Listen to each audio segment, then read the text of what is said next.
1000 தான் சொன்னாலும் தப்பு என் மேலதான். நான் அப்படி அவசரப்பட்டிருக்க கூடாது. விமல் கல்யாணம் ஆனவர்னு தெரிஞ்சதுக்கு அப்புறமும் நான் அவர் கூட பழகினது பெரிய தப்பு. நான் பண்ண தப்புக்கு கொடுத்த வேலைதான் இது எல்லாமே. என் வாழ்க்கையே போயிடுச்சு பாத்தீங்களா? இனிமே நான் என்ன பண்ணுவேன்? என்ன ஆவ?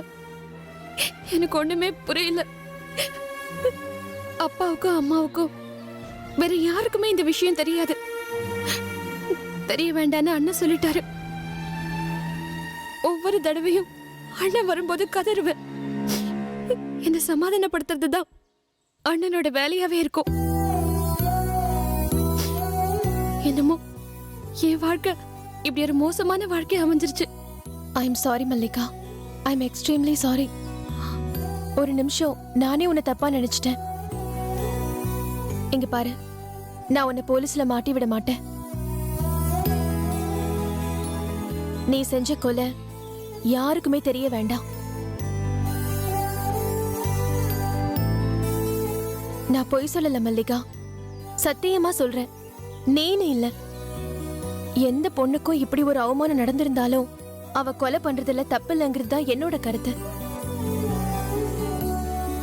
உன் இடத்துல யார் இருந்திருந்தாலும் இதுதான் செஞ்சிருப்பாங்க. துரோகத்தை விட கொடுமை வேற எதுவுமே இல்ல. விமல் உனக்கு செஞ்ச துரோகத்துக்கு நீ கொடுத்ததுதான் சரியான தண்டனை. சத்தியமா நான் இதை போலீஸ்ல சொல்ல மாட்டேன். நீ எதுவும் பயப்படாத. நிஜமாவா சொல்றீங்க? இத பாரு, என் குழந்தை மேல சத்தியம் பண்ணி சொல்றேன். சத்தியமா சொல்ல மாட்டேன், போதுமா? உனக்கு வந்த கஷ்டம் வேற யாருக்குமே வரக்கூடாது. வாழ வேண்டிய வயசுல வாழ்க்கையை தொலைச்சிட்டு நிக்கிறவனே, உன்னை போலீஸ்ல வேற காட்டி கொடுத்து இன்னொரு சுமையும் முதுகுல கட்டவே மாட்டேன். நீ என்ன நம்பலாம்.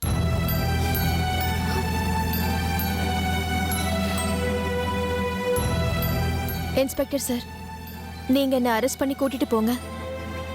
இவன் என்னோட குழந்தைதான், அதுல எனக்கு எந்த சந்தேகமும் இல்ல. டிஎன்ஏ டெஸ்ட் ரிசல்ட் வந்தா ஆட்டோமேட்டிக்கா கோர்ட்டுக்கு அந்த உண்மை தெரிஞ்சிடும். என் குழந்தைய தூக்கிட்டு போனேன்னு சொல்லிதான் நீங்க என்ன கோர்ட்ல கொண்டு போய் ப்ரொடியூஸ் பண்ண போறீங்க. எனக்கு அதுல ஒன்றும் பிரச்சனை இல்ல. அந்த விஷயத்தை நான் டீல் பண்ணிக்கிறேன். வாங்க போலாம். ஒரு நிமிஷம்.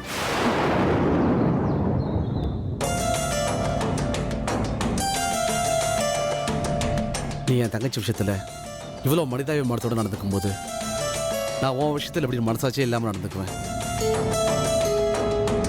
நான் சுப்புவை பார்க்கல. என்னை பொறுத்த வரைக்கும் சுப்பு எங்கேயோ குழந்தைய தூக்கிட்டு காணாம போயிட்டா.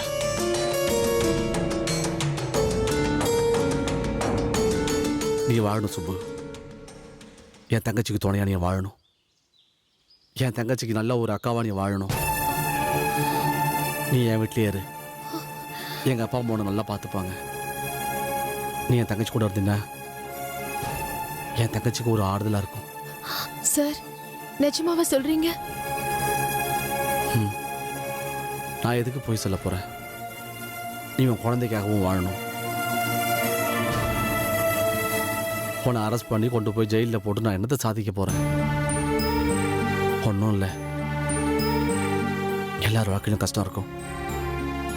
என் தங்கச்சி வாழ்க்கையில் வந்த கஷ்டம் மாதிரி உன் வாழ்க்கையில் எப்படி ஒரு சம்பவம். இதை பாருங்க, எல்லாத்தையும் மறந்துருங்க. 2 பேரும் எல்லா கஷ்டத்தையும் மறந்துருங்க. இந்த ஊர்ல எங்க வீட்டில் நீ சந்தோஷமா இருக்கலாம். இந்த ஊர் சூழ்நிலை உங்களை மாற்றும். 2 பேருமே மாறணும். போலாம்.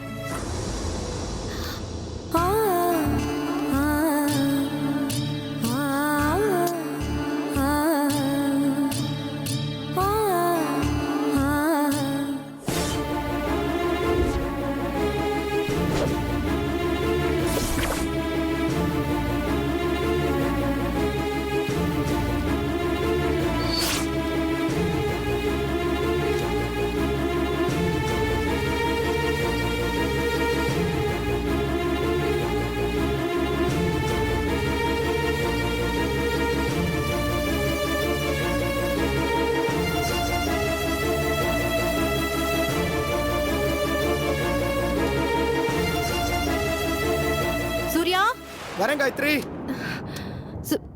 சூர்யா, என்னாச்சு? ஒரு முக்கியமான விஷயத்தை நான் கண்டுபிடிச்சிட்டேன் சூர்யா. சொல்லு. குட்டி குட்டின்னு விமல் பக்கம் பக்கமா எழுதி இருக்கிறதா நான் சொன்னேன் பாருங்க. அந்த பொண்ணோட பேரு மல்லிகா.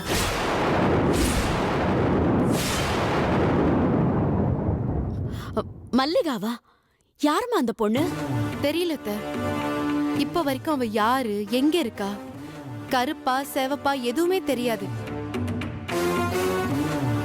ஆனா அந்த பொண்ணோட பேரு மல்லிகா. விமலா அவ ரொம்ப நம்பி இருக்கா. அதுக்கு மேல ரொம்ப விரும்பி இருக்கா. அந்த பொண்ண விமல் அநியாயத்துக்கு எக்ஸ்ப்ளாய்ட் பண்ணியிருக்காருன்னு அவர் எழுதினதை படிக்கும் போதே தெரியுது. அப்போ விமலோட ஃப்ரெண்ட்ஸ் கிட்ட கேட்டோம்னா இந்த மல்லிகா யாருன்னு கண்டுபிடிச்சிட முடியும்ல? தெரியல சூர்யா. ஃப்ரெண்ட்ஸ் சர்க்கிள்ல விசாரிக்கிறதா இல்ல அவரோட ரிலேட்டிவ்ஸ விசாரிக்கணுமா, வேற யார கேக்குறது, என்ன பண்ண போறோம்னு எதுவுமே எனக்கு தெரியல. ஆனா கண்டிப்பா இந்த மல்லிகா யாருங்கிறத நான் கண்டுபிடிச்சே தீருவேன். அவளை கண்டுபிடிச்சா விமலை பத்தின எல்லா விஷயங்களும் ஒருவேளை தெரிய வரலாம்.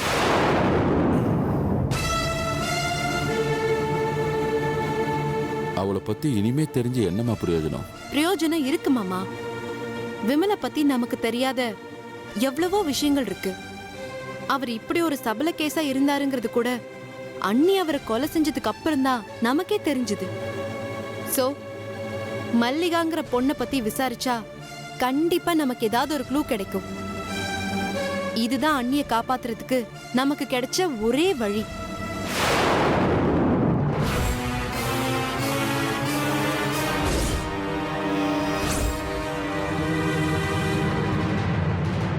நீ சொல்றது வாஸ்தவந்தாம்மா. ஒவ்வொரு மனுஷங்க கிட்டயும் 1008 முகமுடிங்க இருக்கு. சமய சந்தர்ப்பத்துக்கு ஏத்த மாதிரி ஒவ்வொன்னா எடுத்து போட்டுக்கிட்டு ஊரை ஏமாத்தி தெரிஞ்சுக்கிட்டு இருக்காங்க. அத்தை, பொதுவா எல்லாரும் அப்படி இல்ல, ஒரு சில பேரு அப்படி இருக்காங்க. எனிவே, இந்த மல்லிகா யாருங்கிறத நம்ம உடனே கண்டுபிடிக்கணும். இப்ப நம்மளோட இம்மீடியட் டார்கெட் இதுதான்.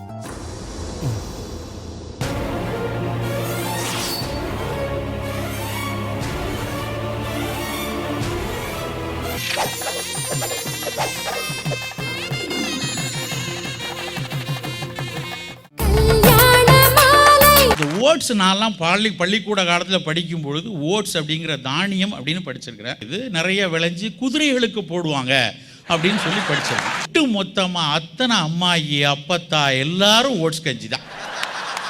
அதில் வேற ஒரு சில பேர் நினச்சிட்டு இருக்காங்க ஓட்ஸ் கஞ்சி சாப்பிட்டா அப்படியே 0 சைஸ் இடுப்பு வந்துரும்ட்டு எல்லாரும் காலையில் ஓட்ஸ் கஞ்சி.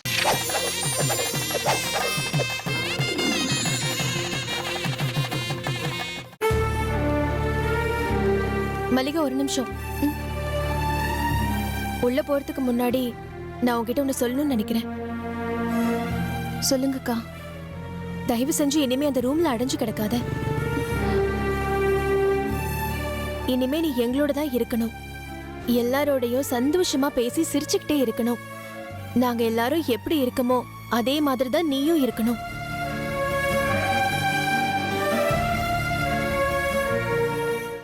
உன் வாழ்க்கையில நீ ஒரு பெரிய அதிர்ச்சியை சந்திச்சிருக்கேங்கிறத நான் மறக்கல.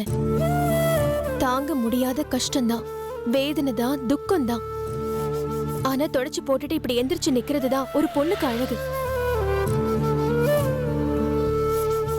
சாக்கடையில காலை வச்சிட்டோம்னா நாம என்ன காலை வெட்டியா போட்டுடுறோம்? காலை வச்சது நம்ம தப்பு. இன்னொரு தரம் அந்த தப்பை செய்யாம இருக்கிறது தான் நாம செய்யக்கூடிய விஷயம். அதுக்காக காலம் பூரா காலை வெட்டிக்கிட்டு கட்டு போட்டுக்கிட்டா உட்காந்துருப்போம்? இது கேக்குறதுக்கே முட்டாள்தனமா இல்ல? இங்க பாரு மல்லிகா, உனக்கு வயசு இருக்கு, வாழ்க்கை இருக்கு. நானும் உங்க அண்ணனும் காலம் பூரா உனக்கு பக்க பலமா இருப்போம். எதெல்லாம் உனக்கு நல்லதோ அதெல்லாம் நாங்க உனக்கு செஞ்சு தருவோம். இனிமே உனக்கு அண்ணன் மட்டும் இல்ல, அக்கான்னு நானும் ஒருத்தி இருக்கேன். என் வார்த்தைக்கு மதிப்பு கொடுக்கறதா இருந்தா இனிமே நீ முக்காடு போட்டு முறைச்சுக்கிட்டு அந்த ரூம்ல உட்காந்துட்டு இருக்க கூடாது. மல்லிகா, சுப்பு சொல்றதுதான் கரெக்ட். நீ இப்படி இருக்கன்னு சொல்லி அப்பாவை எவ்வளவு கவலைப்பட்டு இருக்காங்கன்னு தெரியுமா உனக்கு? அதெல்லாம் சரின்னு. ஆனா இத பாரு, என்ன ஆனா ஊனா? இனிமே நான் சொல்றதுதான் நீ கேக்குற, கேட்டே ஆகணும். அக்கா சொன்னா கேட்கணும், புரிஞ்சுதா? ம். ம், இப்போ உள்ள போ. வா.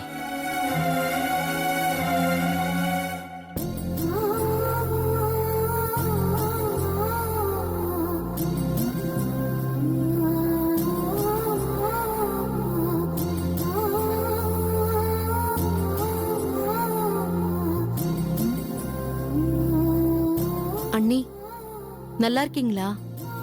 ம். ரேணுகா நீ எப்படி இருக்க? ம். இருக்க.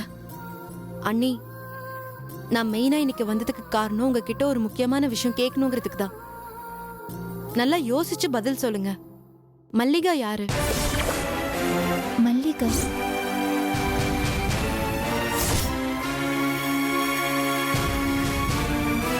மல்லிகாவா? அப்படி யாரையும் எனக்கு தெரியாதே. உங்களுக்கு தெரிஞ்சிருக்க வேண்டாம் அண்ணி. ஆனா விமலுக்கு தெரிஞ்ச பொண்ணு. மல்லிகா மல்லிகாங்கிற பொண்ண பத்தி விமல் எப்பவாவது பேசியிருக்காரா?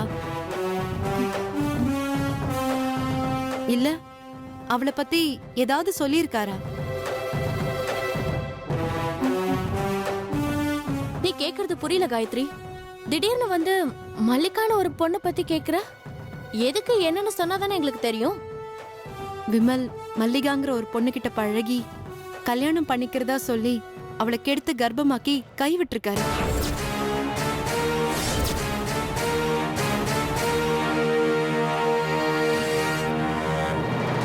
என்ன சொல்ற காயத்ரி? இந்த விஷயம் விமலோட டைரியில எழுதி இருந்துச்சு.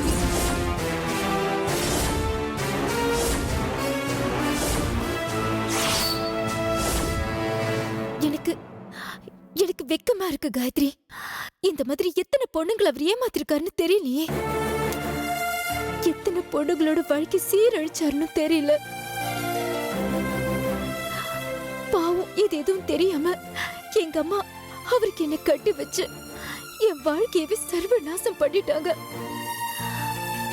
படிச்ச மனுஷன் ஃபாரின்ல வேற வேலை பாக்குறாரு. அப்படி இப்படின்னு 1008 விஷயத்தை பார்த்தாங்களே தவிர இப்படி ஒரு கேடு கட்ட மனுஷனா இருப்பாருன்னு யாருமே சொல்லல காயத்ரி. அண்ணி அண்ணி விட்டுருங்க அண்ணி. பழசெல்லாம் மறந்துருங்க. இப்ப நான் உங்ககிட்ட சொல்லிட்டு போக வந்த முக்கியமான விஷயம் இதுதான். விமலுக்கு மல்லிகாங்கிற பொண்ணோட தொடர்பு இருந்திருக்கு. அவ கூட நிறைய இடத்துக்கு சுத்தி இருக்காரு. நம்ப வச்சு கழுத்தறுத்திருக்காரு. அந்த பொண்ணு இப்ப எங்க இருக்கா, எப்படி இருக்கா, என்ன ஏதுன்னு யாருக்கும் தெரியாது. ஒருவேளை உங்களுக்கு தெரிஞ்சிருக்குமோன்னு கேட்டுட்டு போலான்னு தான் வந்தேன். இல்ல காயத்ரி, நான் அந்த பேரை கேள்விப்பட்டதில்ல. பரவாயில்ல அண்ணி, நான் கண்டுபிடிக்கிறேன். இந்த மல்லிகாவை கண்டுபிடிச்சிட்டா விமலை பத்தின சகல விஷயமும் கிடைச்சிரும்னு என் மனசுக்கு படுது. அது நடந்துட்டா உங்களை வெளியே எடுக்கிறது ரொம்ப சுலபம். ஆனா யாருன்னே தெரியாத ஒரு பொண்ணு எங்க போய் தேடுவ? தெரியல நீ, ஆனா தேடுவேன், கண்டுபிடிச்சே தீருவேன். உங்க 2 பேரையும் வெளியே எடுத்தே தீருவேன்னு அத்தைக்கு செஞ்சு கொடுத்த சத்தியத்தை நான் எப்படியாவது காப்பாத்தணும். என் உயிரை கொடுத்தாவது இந்த மல்லிகாவை நான் கண்டுபிடிப்பேன். நீங்க கவலைப்படாதீங்க. ரேணுகா, அண்ணிய பத்திரமா பாத்துக்கோ. நீங்க வெளியே வரப்போற நாள் ரொம்ப தூரத்துல இல்ல. சரி, நான் கிளம்புறேன். போலாம்.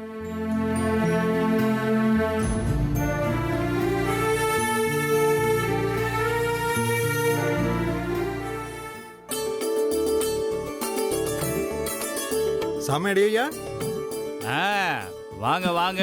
வணக்கம். எப்படி இருக்கீங்க? 2 பேரும் சேர்ந்து வந்திருக்கீங்க. பார்வதி, என்னங்க வாங்கம்மா. வந்து பாரு யாரு இருக்கான்னு. உட்காருங்க. பரவாயில்லைங்க. ஆ, வாங்க. பொண்ணுக்கு கல்யாணம் நிச்சயம் பண்ணிருக்கேன். ஆ, சரி. குடும்பத்தோட வந்து நீங்க தான் நடத்தி வைக்கணும். அதுக்கு என்ன, வந்துட்டா போச்சு, கொண்டாங்க. என்ன முத்தையா, சென்னைக்கு போயிட்டதா கேள்விப்பட்டேன்.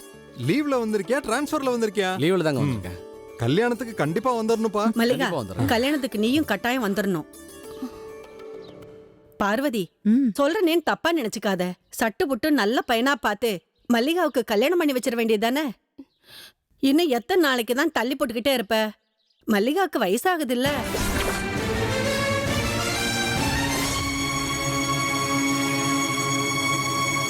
இத பார் பார்வதி, அடுத்த வருஷம் என் 2வது பொண்ணுக்கு கல்யாணம் பண்ண போறேன். அதுக்குள்ள உன் பொண்ணுக்கு கல்யாணமாகி அவ புருஷனோட தான் வரணும். பார்வதி, எல்லாரும் கல்யாணத்துக்கு வந்துருங்க. நாங்க கிளம்புறோம். ஆ, ம் எல்லாரும் அவசியம் கல்யாணத்துக்கு வந்துருங்கய்யா. ஆ, அப்ப நான் வந்து. வர்றேங்க. வராங்க. வாங்க.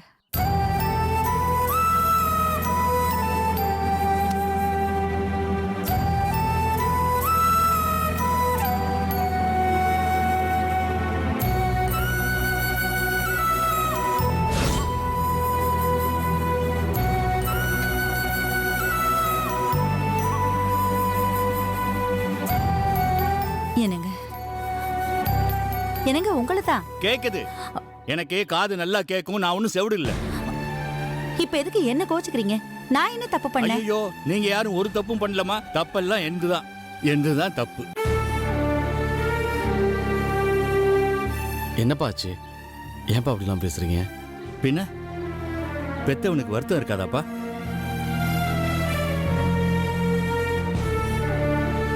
உனக்கு என்ன நாங்க மாப்பிள்ளை பார்க்க மாட்டோம்னு சொன்னோமா? ஏன் இப்படி கல்யாணம் வேணான்னு சொல்லிட்டு இருக்க? போற வர்றவன்லாம் என்ன இப்படி கேள்வி கேட்கறது நல்லாவா இருக்கு?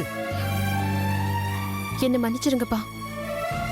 நான் கல்யாணம் வேண்டான்ற என்னோட முடிவுல எந்த மாற்றம் அடிச்சனா? என்னங்க முடிவா மாற்றம் இல்லையா? ஏதோ இது வரைக்கும் சொல்லிக்கிட்டு இருந்தா பரவாயில்ல.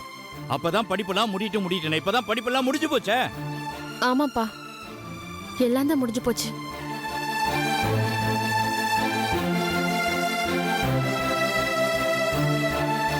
ஏய், என்ன பேச்சுது? உங்க அப்பா வருத்தப்படுற மாதிரியா நடந்துக்கிறது? சரிப்பா, நீங்க சொன்ன சரின்னு சொல்ல வேண்டியதானே? விருப்பம் இல்லம்மா.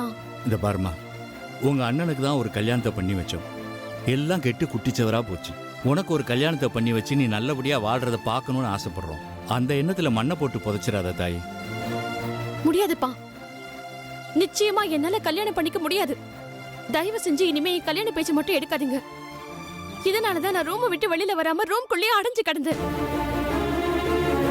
எப்ப யார் வருவாங்க, என்ன கேட்பாங்க, என்ன பேசுவாங்கன்னு எதுவும் தெரிய மாட்டேங்குது. யாராவது ஏதாவது சொல்லிட்டு போனா உடனே நீங்க மூட் அவுட் ஆகி மூச்சு தூக்கி வச்சுக்கிட்டா அதுக்கு நான் என்ன பண்ண முடியும்? ஏம்மா, உன்னை என்ன பொதி சுமக்கவா சொல்றோம்? கல்யாணத்தை பண்ணிக்கிட்டு எங்க எல்லாருக்கும் சந்தோஷத்தை கொடுன்னு சொல்றோம். அது தப்பா? உங்களுக்கு சந்தோஷத்தை கொடுக்கணுங்கிறதுக்காக நான் காலம் பூரா கஷ்டப்பட்டுட்டு இருக்க முடியாதுப்பா. என்னது? கல்யாணம் பண்ணி குடும்பத்தோட வாழ்றது கஷ்டமா? அப்படிதான் உங்க அம்மா உனக்கு சொல்லி கொடுத்தாளா? ஏண்டி இப்படி சொல்லிதான் வளர்த்தியா அவளை? ஐயோ, ஏங்க இப்படி எல்லாம் பேசிட்டு இருக்கீங்க? நான் எதுக்கு அப்படி சொல்லி கொடுக்க போறேன்? இவளை கல்யாணம் பண்ணிக்கோன்னு சொல்லி தினம் பாடா பட்டுக்கிட்டு இருக்க. இப்ப உங்ககிட்ட சொன்னால இதேதான் தினம் என்கிட்ட சொல்லிக்கிட்டு இருக்கா. போதும், நிறுத்துங்கம்மா. இந்த ஜென்மத்துல எனக்கு கல்யாணம் வேண்டாம். போதுமா? தயவு செஞ்சு இந்த பேச்சை இப்படியே விட்டுருங்க. இன்னொரு தடவை இந்த மாதிரி பேச ஆரம்பிச்சா நான் என்ன பண்ணிப்பேன்னு எனக்கே தெரியாது. மல்லிகா, என்ன பேசிட்டு இருக்க? அப்பா, அவ ஏதோ மூட் அவுட்ல இருக்கா. நான் பேசி சமாதானம் பண்ணிக்கிறேன். கிளம்புங்கப்பா. டேய் சுமாரா. இது பாரு மல்லிகா, மரியாதையா உண்மையை சொல்லு. இதுவரைக்கும் நீ கல்யாணம் வேண்டான்னு சொன்னதை நான் பெருசா எடுத்துக்கல. ஆனா கல்யாணங்கிற பேச்சு எடுத்தோன்னே இந்த அளவுக்கு நீ தீவிரமா வெறுக்கிறேன்னா அதுக்கு ஏதாவது ஒரு உண்மையான காரணம் இருக்கும். இந்த பாருமா, எதுவா இருந்தாலும் அப்பா கிட்ட சொல்லு. ஏம்மா, நீ யாரையாவது விரும்புறியா?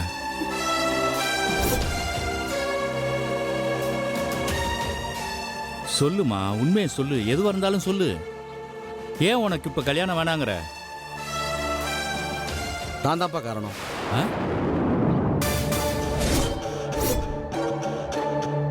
நீயா? என்னடா சொல்ற? கொஞ்ச நேரத்துக்கு முன்னாடி தான் நீங்களே சொன்னீங்களே, கல்யாணம் பண்ணி வச்சுதான் எனக்கு வாழ்க்கை நாசமா போச்சுன்னு. அதனால தான்ப்பா அவ பயப்படுறா. எங்க கல்யாணம் பண்ணா நம்ம வாழ்க்கையும் பாழாப்படுமோன்னு பயப்படுறாப்பா அவன். என்கிட்டே நிறைய வாட்டி ஷேர் பண்ணியிருக்கேன். ஒன்று அவன் மனசு மாறணும், இல்லை என் வாழ்க்கை விளங்கணும். இது ரெண்டுமே நடக்க வாய்ப்பு இல்லாத போது இந்த பேச்சை விட்டுருங்கப்பா இதோட ப்ளீஸ். வாய்ப்பு இல்லையா? எதுக்குடா வாய்ப்பு இல்லை? எல்லாத்துக்குமே தான் வாய்ப்பு இல்லை. கட்டி வச்சிங்களே ஒரு பொண்ணு, அவளை நானா கேட்டேன். சொந்தக்கார பொண்ணு, உறவு விட்டுறக்கூடாது, நல்ல குடும்பம், இந்த குடும்பத்தை விட்டா உனக்கு வேற குடும்பமே அமையாதுன்னு 1008 காரணம் சொல்லி கட்டி வச்சிங்கப்பா. ஆனா அந்த வீட்டுல 2 அண்ணன்காரனுங்க இருக்கானுங்களே, அவனுங்க தங்கச்சி இந்த வீட்டுல வந்து வாழ விடுவானுங்களா மாட்டானுங்களா அதெல்லாம் விசாரிச்சாப்பான்னு கட்டி வச்சிங்க. கல்யாணம் ஆன அடுத்த மாசமே கண்ணை கசக்கிட்டு அப்பா வீட்டு கிளம்பி அவ போயிட்டா. அன்னைக்கே தான் அந்த வீட்டுல எல்லாமே போயிடுச்சப்பா. அப்போ எல்லாத்துக்கும் நான் தான் காரணங்கிறியா?